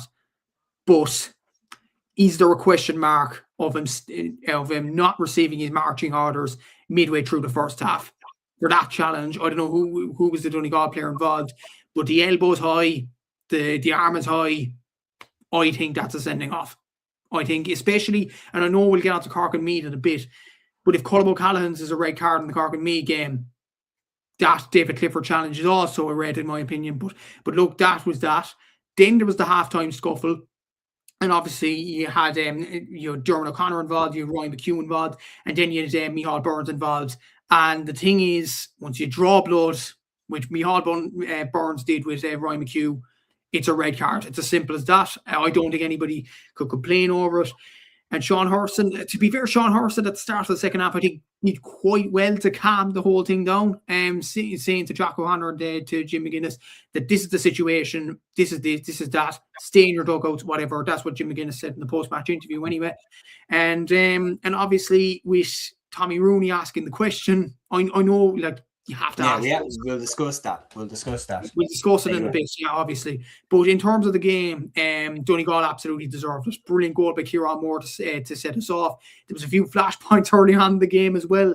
This game was always going to be feisty, and it turned out that way, obviously. Lovely day for football as well. And I think the red card for Micheál Burns, while it was the right decision, it killed the game a small bit because Donegal were passing the ball to and from back. I think Donegal were holding on to the ball for 3 or 4 minutes, which under the rules, they're entitled to do that. I'm not a particular fan of it, to be honest with you. Even if Donegal are beating Kerry or whatever, I'm not a particular fan of that sort of element of the game. But if Donegal do that with the remit of the rules, they're well entitled to do that. And obviously Shane Malone's goal was the icing on the cake from a Donegal perspective. I was just puzzled from a Kerry point of view why they didn't start Tony Brosnan from the beginning. Considering what he offered in that Cork game, I thought he was absolutely sensational. For me, he was man of the match against Cork in that Munster final. I don't know why he didn't start. I know Paddy Clifford was there, but to me, Paddy didn't look 100% fit. And I think from a Kerry perspective, you could have brought on Paddy later on in the game and started Tony Brosnan and started like a house on fire in this game. But as the game went on, Donegal started to build up more of a lead and Kerry started to fall in more behind. David Clifford got frustrated in this game. And then obviously Donegal get the breakaway goal through Shane Malone at the very end of this game. But you mentioned back-to-back defeat, Seamus. That's 3 defeats in competitive competitions this year from a Kerry perspective against Donegal as well. They also lost in the league game, I think it was in Donegal. So that is very concerning from a Kerry perspective. They go into round 2B now. I know a lot of people won't want to play Kerry. That goes without saying. But it puts them under pressure now to win that round 2B game. So it will be interesting to see in the next few weeks. But a lot of talking points in this game. I'm sure you'd want to share your thoughts on it as well, lads. But yeah, an entertaining game. Donegal deserve to win the game. But my God, there's a lot of talking points. Absolutely, and with the comments absolutely flying in about these games. So lads, keep them coming. Peter here saying, lads, did you see the massive row with Jimmy and Tommy from off the ball? Brennan on saying all I have to say is poor Tommy Rooney. We'll come to that. Kieran here saying Jimmy missing matches. We'll see what happens. Shane asking, is Jim McGuinness banned? It definitely is very, very interesting. A lot of questions about who he was going after as well. Like, we've differing takes on it. Brendan, of course, proud Kerry man, saying that the Donegal man would win Olympic gold for Clifford's elbow, like for diving after Clifford's elbow. Personally, the images that I've seen and the footage that I've seen, if Colm O'Callaghan's one is a red card, then Clifford's a lucky boy to not be sent off for that one. Just that, and that is where some of the frustration comes in with, is the lack of consistency across the board. We see players sent off for different things across different weeks. Colm O'Callaghan's one we'll get onto in the Cork Media game, that was a disgraceful decision. I watched it back and I was like, what on earth has he got a red card for that for? He's literally just trying to push the guy off him. Yeah, like, was it unintentional to hit him in the face? Absolutely, it was unintentional to hit him in the face. Of course, did Kinsella dive? No, it still would have hurt to get it in the face, but not a red card. Jesus Christ. Stephen here saying, I think the push elbow from Clifford would have been hard to see in real time, but still there could be some retrospective action for it. Paul Doherty here saying Clifford should have got 2 yellows, in my opinion, one for the elbow to the head and one for the hit after the buzzer, and could easily argue the elbow itself was a straight red. Plenty of different opinions on it. Brendan here saying classic Donegal, more than happy to dish out the physicality, but go cry to mum when they're on the receiving end of it. Viable here says everything went Donegal's way yesterday. Win behind them in the first half, built up a 5-point lead. Kerry down to 14 men for the second half. Donegal with a full strength side and Kerry with 9 missing from the first team. Brendan here saying Colm O'Callaghan's wasn't a red. Yet again, the standard of refereeing needs to be highlighted. And Viable also saying Kerry will be back stronger. Same story as last year, guys, after the Meath match. Look, not for 1 second am I saying that Kerry are out of the championship or that they are, not going to win the All-Ireland. Look, I said on the last weekend review show that I still think Kerry are my favourites for the All-Ireland, and it's a brave position to say that now, having just seen this game. But I just highlighted all the players that are still to come back in for Kerry. If they can get all of those guys back in, I still think they're the best team in the country. But it's just, are they going to get those guys back in? And Donegal look really, really good. So I am starting to sweat a little bit about that prediction, because Donegal beating them 3 times this year, it's a question of, can Kerry get it back in time for the biggest game of the year, if they even get there, because the football championship is so cutthroat now. The reality is, but let's talk about it now. All 3 of us, I think, have met Tommy Rooney in person, have we? Have all 3 of us met him? I've met him. I've met him, but I wouldn't have had a conversation with him. Just would have said hi to him. But he seems like a top bloke. I've met him. I've met him quite a few times in the Croke Park media box, and he is a gentleman. I didn't understand, but also with Tommy, one of the things that quickly comes across is Tommy loves the game. You do meet the odd journalist, I'm not going to say any names, but you do meet the odd journalist who treats sports journalism like it's investigative journalism, and they're always trying to find out things, and they're always trying to twist words and stuff. Tommy Rooney is not one of those. He is not one of those. He is an absolute gent who covers the sport because he loves it, and that comes across in his coverage, and he's one of the best journalists that we have in the game. And the way that McGuinness tried to act like Tommy was trying to get him banned, I'm like, what are you on about? Like, he's asking a question that is a very reasonable question to ask, because you got yourself involved in something, and it's very fair to ask. And when you look at, I've read Jim McGuinness's book, Stop at Nothing, the Jim McGuinness book, after Donegal won the All-Ireland. And what comes across in that book is that Jim always had a chip on his shoulder from when he played with Donegal. He always had this feeling that Donegal get disrespected more than other counties. And that's why he came out swinging at Pat Spillane after the Ulster round-robin game against Antrim. Do you remember Pat Spillane said that there wasn't a man of the match in that game, and Jim did an interview where he came out swinging at Pat Spillane? He took no bullshit. And my point is like, Jim is a fantastic manager to play for because he doesn't let anything slide. But I think sometimes Jim perceives potential disrespect when it isn't there. And with this Tommy Rooney situation, when you're saying, are you trying to get me banned? That's absolutely not what Tommy was trying to do. And actually, by reacting to it in the way that he did, now everybody's going to be talking about whether Jim should be banned or not. If Jim had just diffused that and just gone, oh, look, probably shouldn't have got involved to the level that I did, but I just felt the need that, I needed to back my players up when I seen the situation happen. If he'd said something like that and then said, look, probably shouldn't have got involved the way that I did, and we'll see what happens, I regret getting involved. If he says something like that, I guarantee there wouldn't be this much talk about it. But yeah, in terms of, was Tommy Rooney trying to get Jim banned? Absolutely not. He's a gentleman and one of the best in the media that I've had the pleasure of meeting. Do either you want to add in anything? No, like I completely agree with everything you said there. Move to a different part of the game now. We can just move to a different part. Well, even just on that, like, I completely agree with you. Like, at the end of the day, Tommy's also there to do a job. Like, he's not like if Jack O'Connor had done that, he'd have asked him the exact same question. Do you know what I mean? Like, he's not there to have a go at anybody. He's not there to get anybody banned. He's not there to, have Jim not being able to attend matches, like, say, or be on the touchline, like, say, Jared Brennan is now, or have him up in the stands or anything like that. Tommy's there to do a job. It's as simple as that. And let's be honest as well, it would have been a question that not even journalists, but a lot of people watching the game yesterday would have been intrigued to know and see what the answer would be from the Donegal manager. So for me, Tommy Rooney did absolutely nothing wrong. And like you said, it's not giving Jim the best sort of look at the moment, coming out with the comments that he did saying he's trying to get me banned. Like, at the end of the day, Jared Brennan got banned for what he did. And if they're going to be consistent with it, you'd have to be looking at it saying, well, you have, like, if Jared's getting banned, why isn't Jimmy going to get banned? Or why shouldn't he get banned? You got to be consistent with these things. It's similar to refereeing the Premier League in England.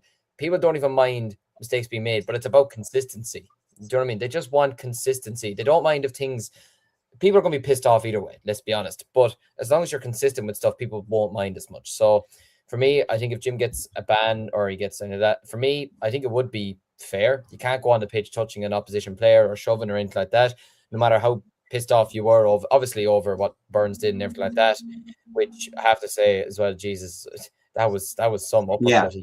Like, that was for the record, I don't want to see him banned, by the way. Yeah. For the record, I don't want to see McGuinness banned. Burns hit him a serious box. Like, I don't really blame McGuinness for wanting to back his man. I know that they have to be strict on it because you can't risk it turning into a brawl. But if I'm a manager, or if would I want my manager to do something if they see their player getting uppercutted in front of them? I think most people would want their manager to want to back their player in that situation. So I don't want to see him banned, but the way that he handled the question, I thought was a bit over the top. Kind of. Yeah. I think we had a comment in there earlier from Kieran, and it was a brilliant one. He had said it here. Tommy Rooney is one of the best in the game. McGuinness was rattled by the question because he knows there could be repercussions from his actions. I think, Kieran, you've absolutely nailed it there. I think he knows that he's probably fucked up there a bit, and there could be problems for him because of that. And I think that's why when Tommy brings it up, people tend to be quite sensitive about things that deep down they know are true. And I think Jim knows that maybe there's something coming from this. And Viable here says they have to give him a ban because if they don't, Dublin fans will be feeling really hard done by. Simple fact is no manager should ever enter the field of play. Stephen says the GA have backed themselves into a hole now with this Ger ban. I don't think Ger or Jim should get 12 weeks, but come on, we only know this rule in this detail because of the Ger Brennan incident. Brennan says, Seamus, as a dub, how do you feel after what happened with Ger Brennan, which was with a fellow coach, and Jim went after a player? Look, the Ger Brennan incident was stupid. I've interviewed Ger before. He's an absolute gentleman, but he'll know that. And that's why he came out and was very, apologetic to the referee and everything like that. Ger deserved a ban. 12 weeks, maybe a little bit harsh, but you cannot have a slippery slope towards managers getting involved and stuff on the touchline. You just can't. So I would understand if the GA banned Jim McGuinness. I think Ger probably he deserved a ban, but I wouldn't say as long as 12 weeks. Especially because once it was over, and it wasn't like he swung a box or anything like. Personally, I think I would like to see him not banned, but anything that we want to add on into this game before we move on, because we do have a lot to talk about. Just on the Tommy's question, you just have to ask that sort of question. Everybody would have, as Liam rightly said, everybody would have wanted to know what Jimmy would have said. And just for the record on Jim McGuinness, if I was in that situation and I see one of my players with blood around his eye I'm like, I'm going straight into it as well. Yeah. I'm not saying it's right, but I'm going straight in as well, because the first protocol, you have to protect your players in those sorts of instances. Yeah, of course, But yeah, look, I agree with all the comments they have. But the GA have backed themselves into a corner with the Joe Brennan stuff. Judging by that, Jim McGuinness probably should get the 12-week ban, even though it is harsh, even though he's protecting his players and all that. It was just kind of unsavory scenes for such a big game. But we all knew there'd be a lot of flashpoints, a lot of instances in the game, especially what happened earlier on in the game. We knew that there kind of would be a halftime brawl in this. If they meet in the All-Ireland final again, this is the final thing I'd say in this game. Expect there to be fireworks in that All-Ireland final. Because there's a lot of, I would say, aggro between the two sides right now, considering what happened with Michael Murphy in the league final, considering what happened at halftime yesterday, considering this Jim McGuinness thing with the interview with Tommy Rooney, to add to all of this as well. If they meet again, there's going to be absolute fireworks in this game. Oh, stop. Like, I think this rivalry between Kerry and Donegal for me is just like a classic example of it's just the two best teams in the country that know they're going to have to beat each other to win the big prize, to win the All-Ireland. A perfect example is when Cork and Meath had their big rivalry in the late 80s, early 90s. That Cork and Meath beforehand didn't really have that big a rivalry. But when they were the two best teams in Ireland and they're stewing eyeball to eyeball to win the biggest prizes, all of a sudden that rivalry just flares up. And Kerry and Donegal have never really had a big rivalry. But the fact that they know will probably have to go through you to win the All-Ireland makes this rivalry just epic. And I can't wait to see them go head-to-head again. I think they are by far the two best teams in the country, with Armagh in as a dark horse, maybe as a third, potentially win the All-Ireland. But I think Kerry and Donegal for me are the best. And yeah, personally, I think Kerry or Donegal will probably win this All-Ireland. You could put Armagh in as a dark horse to potentially win it again, especially after winning Ulster. But that rivalry that they have, I think, is purely fueled by the fact that they probably will have to go through each other to get to this All-Ireland Holy Grail. So yeah, there's a lot of bad blood simmering because of that. But yeah, time to move on to the rest of the games, folks. Matthew, take this one away. Cork, 30 points, Meath, 124. Incredible win for the Rebels in Páirc Uí Rinn. And we had a comment in here earlier, which I starred here. He said, I wasn't that confident in Páirc Uí Rinn at halftime. There was a good breeze blowing into that goal, hoping for a home draw in last chance saloon in 3 weeks. Good luck in the next round. Matthew, of course, that is from a Meath man. Matthew, what did you make of this one? It was unbelievable, I would say. The first half, when Kieran Caulfield got the goal and when Meath got a couple of 2-pointers, Sharon Frayne and James Condon was absolutely on fire.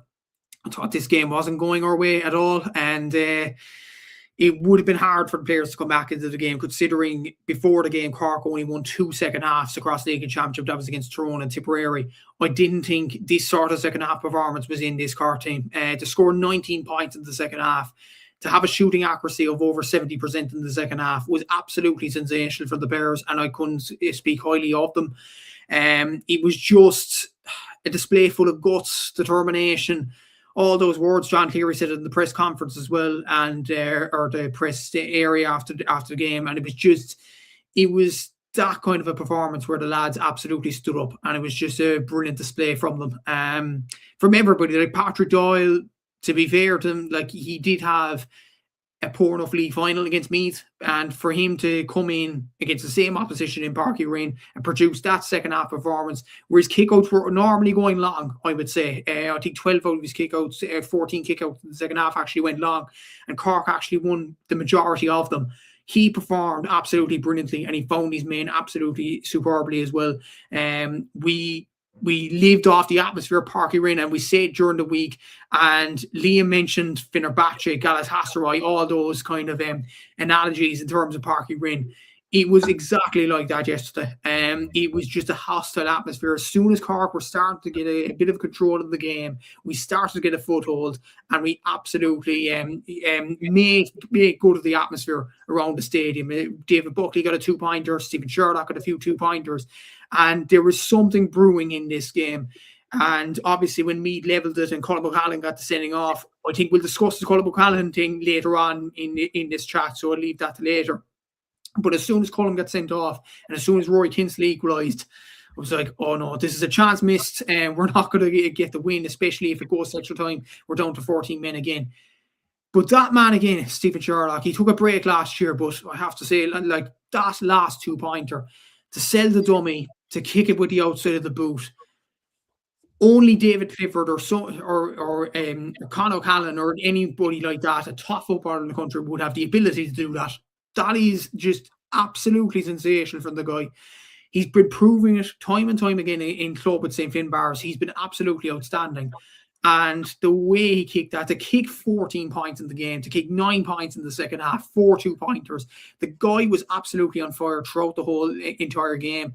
And like for Conor Corbett to send the whole stadium into raptures with that fisted point at the very end, it was just absolutely brilliant. And the chant of rebels around the ground.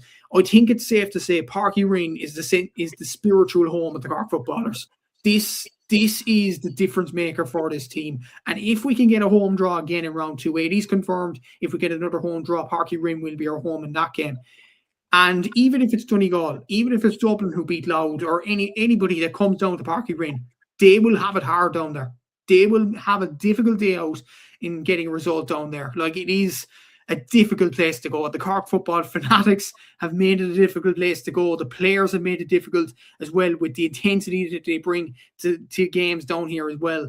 And no, it's absolutely brilliant. I'm delighted for the lads to get over the line, and it was a brilliant occasion, as it always is between Cork and Meath. It always is a tight game, and I'm just delighted for the lads that they got over the line in the end. The Munster final demons have been banished, and it's just brilliant for them to get over the line and get this win in the end as well. Like, even speaking to players, the likes of Maurice Shanley, David Buckley, all these sorts of players, and even John after the game as well, they're just absolutely thrilled with the performances. And even the kids coming onto the pitch asking for autographs for the Cork footballers. I know we would have seen that in the Cork Donegal game a couple of years ago, but I just think it's just brilliant to see, because you see the hurlers, obviously, they get all the fame and things like that from the younger generation. But for the kids to ask for autographs from these Cork footballers, I think it's absolutely brilliant to see. And it's just brilliant scenes. And absolutely brilliant for them to get over the line. And one win away now from an All-Ireland quarter-final, which is brilliant for the lads. It's where they want to be. And to be fair, to get promoted for Division 2, to be one win away from an All-Ireland quarter-final in Croke Park, to win 9 games out of 12 competitively this year, I think it's a sensational job that John has done this year with the players. And it's just brilliant that they got over the line. And we're here to stay in Parky Ring. Like, it's a brilliant home venue, and long may it continue. Absolutely. So Viable Solutions here saying, Matthew, it's great to see Cork improving, because the Munster Championship needs it. Nothing like a Munster final between Cork and Kerry and Páirc Uí Chaoimh. Always good banter between the counties. Ryan here saying Colm O'Callaghan's red was an awful decision. It certainly was. Absolutely couldn't make sense of it at all. Kevin Lawless here with a great comment, and this is the last one that we'll read, in specifically on the incident with McGuinness. It says, Ger Brennan pulling opposition coach's earpiece was far worse than Jim McGuinness, as was dangerous compared to Jim's push. Still only deserved probably an 8-week ban. Give Jim a 4-week ban. That would be right. Personally, I would agree. I would have said an 8-week ban for Ger, and I would be happy to leave it at a 4 for Jim, personally, if you are going to ban him. And the reason why I'd say 8 for Ger, 4 for Jim, is that when Jim got involved, the fight had already kicked off. It had already started. Ger running over to the Galway coach and yanking the earpiece out, that started the scuffle. That was the first thing that happened in the interaction. So Ger had actually kicked it off. And that was why, in my opinion, a ban was without question. Whereas Jim running in, he'd already seen Ryan McHugh get decked, like get absolutely boxed in the face, and he's bleeding. So would you not back up your teammate? Because Jim definitely sees himself as part of the team, and he is part of the team. So I respect Jim for running in and backing up his man in Ryan McHugh. That's what you want your manager to do. I just think he could have handled the Tommy Rooney question a lot better.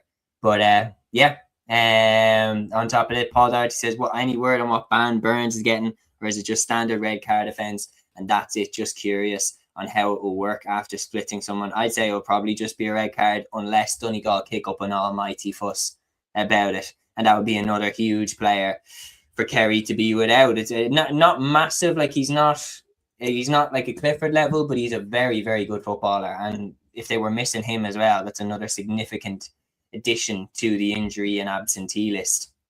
But yeah, time to move on to the next game. Fantastic win for the Rebels, and now it's time to move on to a game that took place today between Roscommon and Tyrone. The Connacht football champions Roscommon were beaten by Tyrone in Dr. Hyde Park.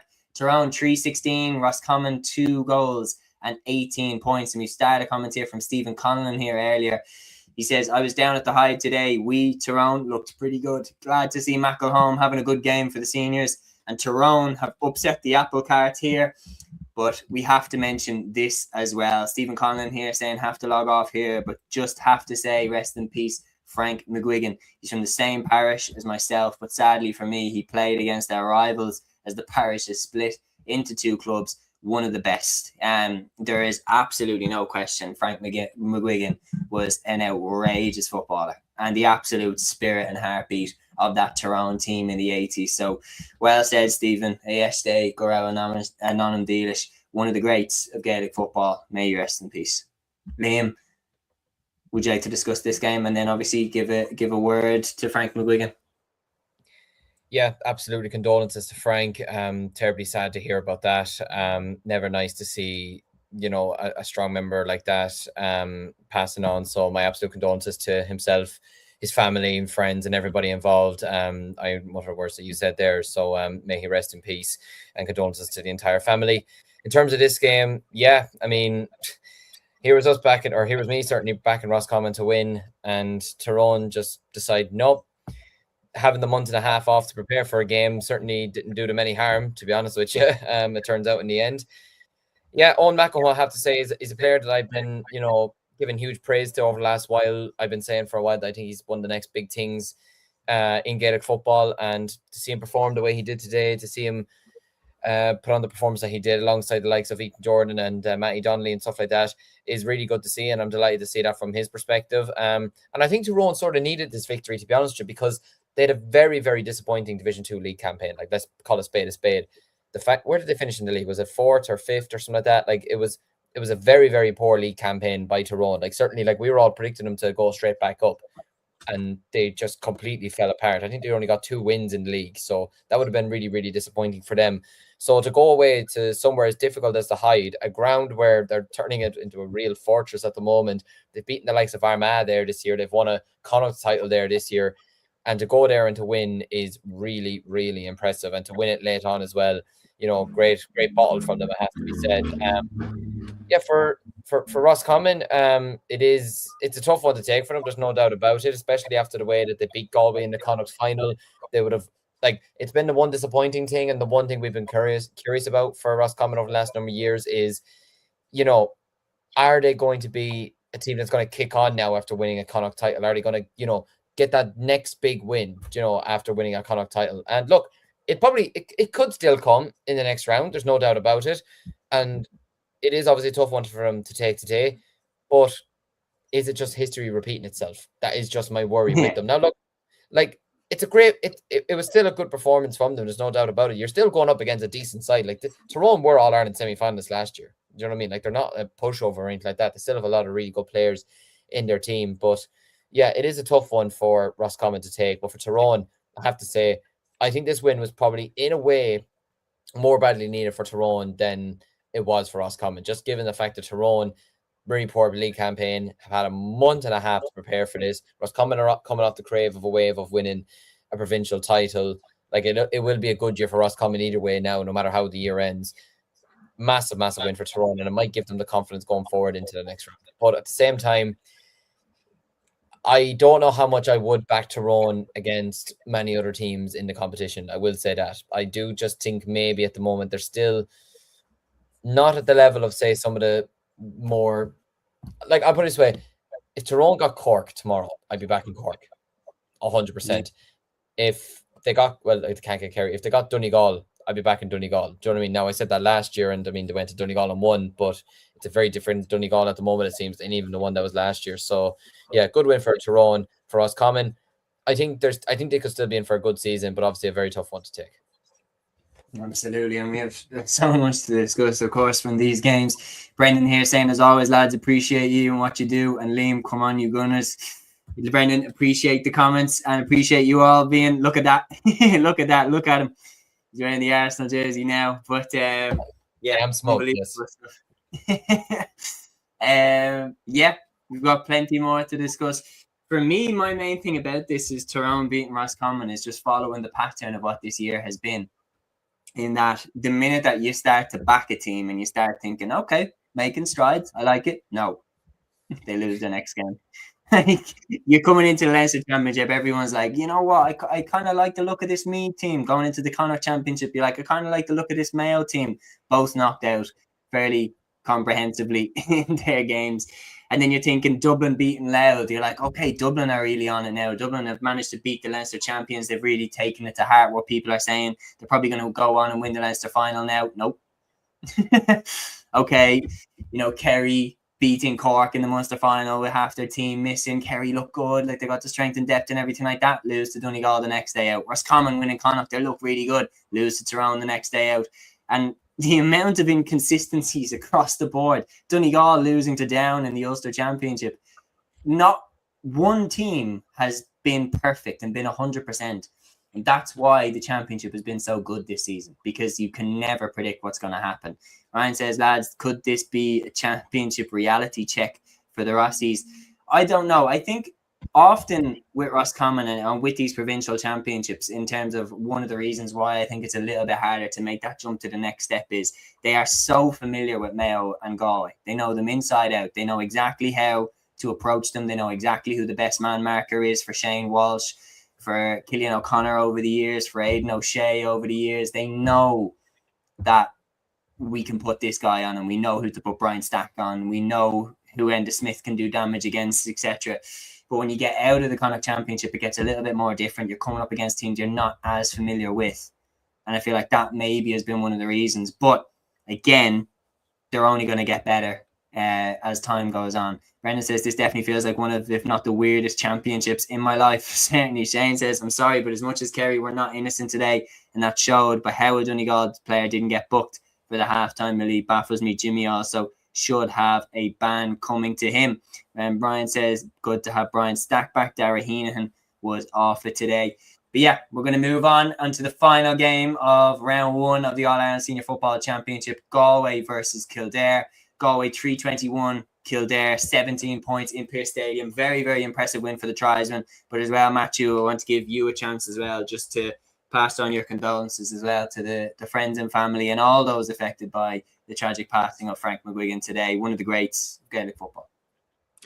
Yeah, and it's when you think about Tyrone football, you think about the All-Ireland wins in the 90s and even 2021. But Frank McGuigan was a player long before that, and he enticed the next generation to join in for Tyrone as well. So he needs a lot of credit for that. So condolences obviously to Frank's family, friends, and the whole wider community of Tyrone J on the passing of Frank McGuigan. As for the game between Galway and Kildare, pretty standard really for Galway to get over the line. Rob Finnerty was brilliant. Shane Walsh was very good as well, especially Finnerty 1-9 from play. It's very, very good. And for me, I think Finnerty's probably one of the most, you talk about some brilliant forwards, and you talk about the Cliffords, the Conor O'Callaghan's, the Michael Murphys, the Stephen Sherlocks or whatever. But I think Rob Finnerty is probably one of the most underrated forwards in the country. He nearly always delivers for Galway. And to score 1-9 from play yesterday, I get it's a poor Kildare team, and I think they'll probably go out in the next round with great respect. But yeah, I think it is a good display. All that said, Shane Walsh was very good as well, and as was Damien Comer coming onto the pitch as well from a Galway perspective. So it was a good display from them. Even the likes of Matthew Tierney and Cian Darcy getting their goals as well. So yeah, a good result for Galway, a comprehensive win as well. It was the ideal way to recover from that kind of final performance, and the performance to a lesser extent in the Leitrim game in the semi-final. To a lesser extent, Galway are back on track in terms of where they want to be, albeit it is against a poor Kildare team, but a good win nonetheless. Absolutely so. And now it's time to move on to the Tailteann Cup, and just my final condolences as well. Frank McGuigan as well, if you haven't, his episode of the GA Social is well worth a listen. Really just a legend of the game. And then you're talking as well, his legacy. Brian McGuigan and Tommy McGuigan went on to win All Irelands with Tyrone too. I mean, the McGuigan name in Tyrone is royalty, and yeah, He's absolutely one of the greats to come out of anywhere in Ireland in the game. Yesterday, grabbing on the English, rest in peace to Frank McGuigan, and condolences to all those affected by this tragic passing. So yeah, we're going to move on now to the Tailteann Cup. And Liam, I'm going to go to you first for Group 2A. And we'll start off Offaly 322 down 120. Sensational win for Offaly in O'Connor Park. Laois beating London 129 to 114 in Ruislip. Fermanagh getting a very impressive win over Wexford 220 to 213 in Brewster Park. And Antrim putting 4 goals past Tipperary in their win. They finished 412 to 212 in Corrigan Park. Liam, is there a result that sticks out to you out of 2A? No, none in particular. I think they were all very average games, average competition. Nobody cares about it. No, yeah, listen, I actually, weirdly enough, the Fermanagh Wexford one kind of does actually stand out to me, to be honest with you, even just starting on that one, because I thought Wexford were going to go up to Brewster Park. Very difficult ground to go to, there's no doubt about it. But the way Wexford's trajectory has been this season, I actually fully expected Wexford to go there and win. Peter, I would love that, to be honest with you. Yeah, I'm a bit disappointed in Wexford to a degree. Like, I thought they'd go up to Fermanagh, who haven't been firing on all cylinders greatly themselves this season. And we're getting great music there. We've reached that stage. An hour and a half now. Maybe this is music time. I don't know. But no, like, listen, look, fair play to Fermanagh, great win for them. Wexford would be very disappointed with that defeat, but I suppose going to Brewster Park is obviously a lot more difficult than a lot of people even realise. But listen, fair play to Fermanagh. Antrim, I thought Tipperary were going to go up there and win, so that's a massive win for Antrim as well to get that victory. Ryan McQuillan getting 2 goals, Niall Burns getting 2 points as well. Dominic McGennill getting 2 points. So a really good win from them. Ronan Boyle as well. So a very good victory for Antrim. They're moving into the right direction at the moment. Obviously Sligo beating Waterford earlier today as well. Bit worrying from Sligo to concede 3 goals. I think that's something that they're going to have to work on over the next while, but nevertheless still a good victory for them. In terms of our game yesterday, yeah, look, what can I say other than so proud of those lads, to be honest with you. They've been through they've been through a lot of crap this year. It's not been a great campaign for them, and they will admit that themselves so far this season. But that victory that they got away to Clare was so badly needed. And to then get a victory over a downside that defeated Donegal in an Ulster Championship quarter-final there recently is just absolutely unbelievable. Dylan Hyland was absolutely sensational. Some of the points that he got he kicked 3 points outside the boot for 2-pointers. But the space that he was being afforded was just ridiculous at times, to be honest. He kicked 1 free as well from the most awkward of angles. I don't know how he did it, to be honest with you, but he's been in unbelievable form since he came back from injury for us. Keith O'Neill, once again, like you mentioned, we had him on for Cúilín Media yesterday on the socials. He had a really good performance yesterday as well. David Dempsey, Cormac Egan looked back to his old self. You know, the backs really worked together as a unit, which I was just so glad to see, to be honest with you. The midfield, Jack McAvoy did such a good job on Oran Murdoch, I have to say. Now, Murdoch took 1 nasty landing in the first half, which I'm kind of surprised he stayed on for the remainder of the game, but I have to say Jack McAvoy was absolutely brilliant. Jordan Hayes was fantastic. Just everyone stood up, to be honest with you. Shane Tierney got a goal and 2 points. I joked with him afterwards saying, when did you learn to kick a ball? Hopefully he's not watching this as I say that to him again, but he's a good character, to be fair to him. But yeah, listen, just a fabulous victory. Delighted for those lads. They put in such a big effort to get the victory. And look, maybe a Tailteann Cup victory is on the cards. We'll have to wait and see. Obviously, I think I did say yesterday that we are in a quarterfinal. I think that depends on the draw. I think we could still be in a preliminary, but I'm going to stay positive and say that we're in a quarterfinal anyway. Regardless, it's a much better position than what we were in a couple of weeks ago. So look, delighted for those lads. To get a victory over a side like Down is really impressive. And yeah, on to the next round we go. Absolutely. And as you mentioned there, Keith O'Neill did speak to Liam after the game, after the famous win against Down. And here is that interview if you didn't see it on our socials. It's unreal. Jeez, it's hard to find words to describe it, really. Sure. After, I don't know what you could call the year we've had so far, but just the fact we stayed together. I think last 5 years now, if Offaly went the way they did in league, you'd see a heap of dropouts. And again, I can't use words to describe what sort of performance, but out there now, that's a bunch of boys that stayed at it all year. Like, we went into the Laois game and sure, well, we had Kyle only back training, Tierney back training, Hilo only back training a week, and we were blown out of the water, and people were, sure, we're gone. You could see it in the crowds. No one's coming to watch us. And then we went down with Clare. We knew we knew we could get a performance, and when we got it, that was it. We know what's in us. Do you care who you get in the next round? Or I'll give us Kerry.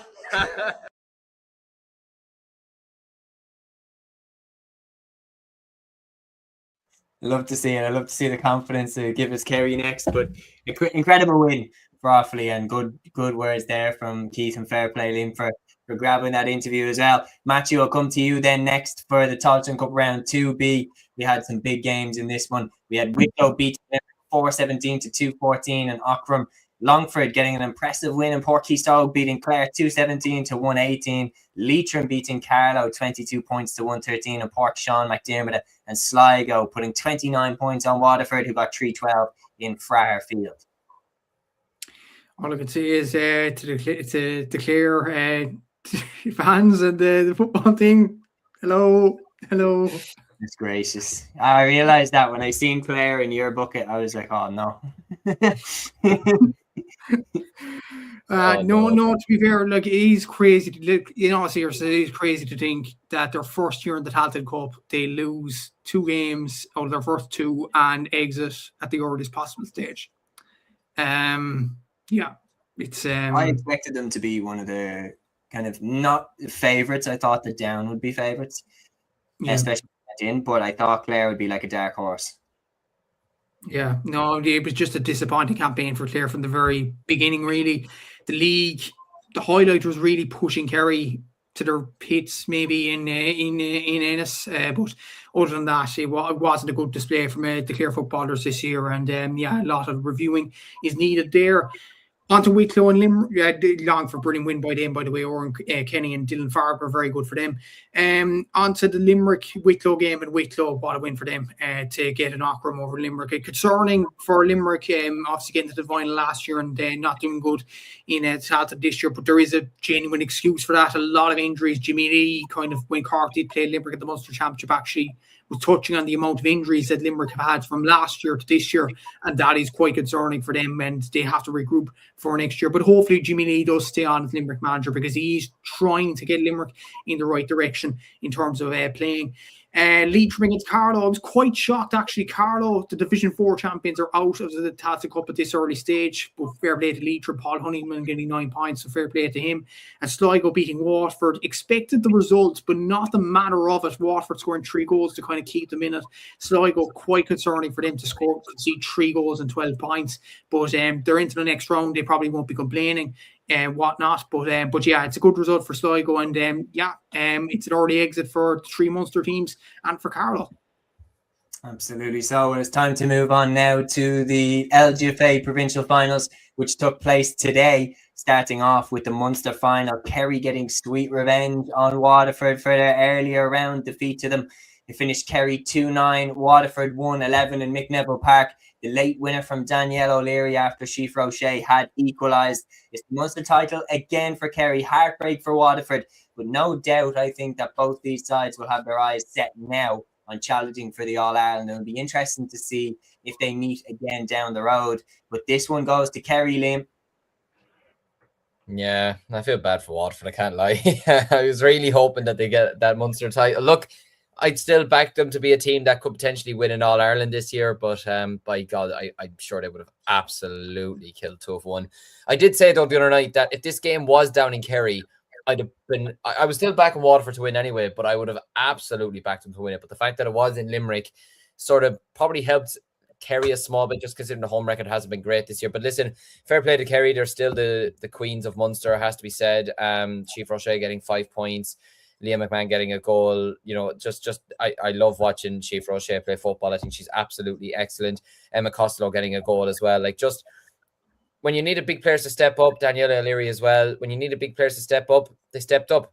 And when you've got the quality of like that to even bring off the bench or to have in your starting 15, it's very hard to stop that. And look, credit to Waterford as well. Listen, you had Kellyanne Hogan who got 5 points. She still had a really good game. You had Breed McMahon who got 2 points. Katie Murray getting a goal. Like, they still had some good performance themselves. And this isn't the end of their season or anything like that. They're still, I think, going to be in for, a big say in the championship this season. But look, Kerry overall, they got there in the end, but by no means was it simple. And I think it does show that Waterford are a team this year that will be fully competing for the All-Ireland. There's no doubt about it. Absolutely. So I feel like just that experience that Kerry have of getting over the line for silverware, they have it over this Waterford team. And I think maybe that's a glass ceiling that Waterford need to break. Is that what made the difference, Matthew?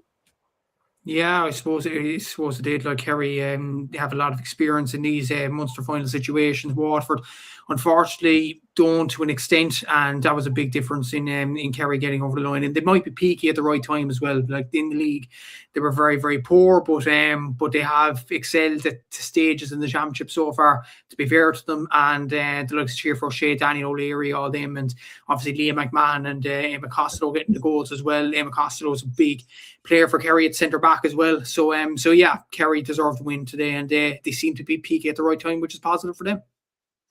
Absolutely. So well, time to move on then finally to the Ulster Senior Football Championship final, which took place today. Armagh shading their rivals Tyrone by 213 to 115. Armagh shade their rivals in Owen Begg. 10 points combined between Amy Mackin and Caroline O'Hanlon from the full forward line. And then goals as well from Aoife McCoy, Caoimhe McNally. Caoimhe McNally and Aoife McCoy then both hit the back of the net for the Orchard County. They shade their rivals by the minimum.